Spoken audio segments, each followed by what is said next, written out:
Fouta Théocratique pour organisation. Hari ko parti ɗiɗi woni to sina alfaya ko alfaya e soria ɗin parti ji ko créété on waɗa taw convention mom San Francisco ɗo les États-Unis. Fouta ko gila 1726 puɗɗa joɗɗinede sikki aɗa waɗali convention mom votre convention c'est 1776 si taynami faawi goɗɗo inanmi wondema Fouta organisation ko enen fewdo ɗo woni organisation ɓeyano organise no ko ɗum noon oɗo woni e andintini est ce que mo anditi ɗum haray o heɓa e nafa e mum ndo tanƴini haray nafano e mum o makiɗo fi kolitengela ɓe yewtuɗon e fi mum haray seeɗa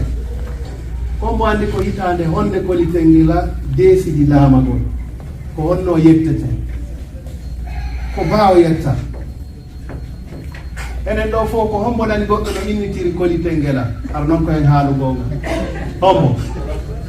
en fof en ñiddinmo fi on ɗum ñiddinanɗen mo fi on ɗum c'est le plus grand roi Peul que l'histoire a connu. Après le décès de son papa, Fewdo Oyadi et Ben Makko guerre. En 1512, Ben Makko Wara.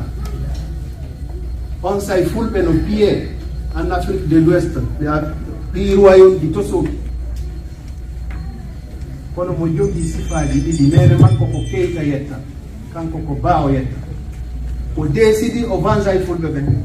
ko ɗum waɗi ha o organise pillage o laami ko ɓatti 7 pays hande si on territoire sendama fulɓe ɓen kañum hana andude ɗum kono hawkanten ɗum fiyo innaali allahu akbar fiyo juulali ko majjene noon miɗo tañƴini o livre natta en e nder fina tawaji men ɗin ɗin fina tawaji ɓurta en wallude way ko hawkuɗen ɗigo yawaɗe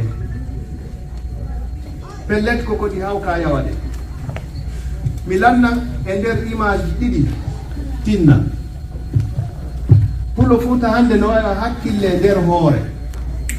sa haali ɗum buy werto ko hoyde noon ɗum duwaka welde hakkille nder hoore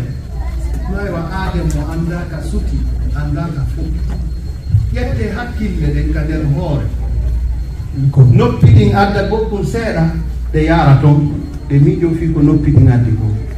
ɗo e ɗe anndude ko honnu noppi ɗin tigi tigi addi gite ɗen addi goɗɗum go ɗe yara toon ɗo e ɗe sertude ko gite ɗen addi kon wonno memi ko wulima ko ɓunni ɗe yara toon wonno ɗo e ɗe gayde faamude ɗum ɗon o waɗi goɗɗum ka hondu ko hino lammi ma hino haaɗi ɗe yara toon ko noon hakkille wayi nder hoore hakkille nder hoore no waya kularu ka nder fitare ko nangugol ndu salduɗo accita nangal nduɗo accita hunde daraki ɗum no duwa accude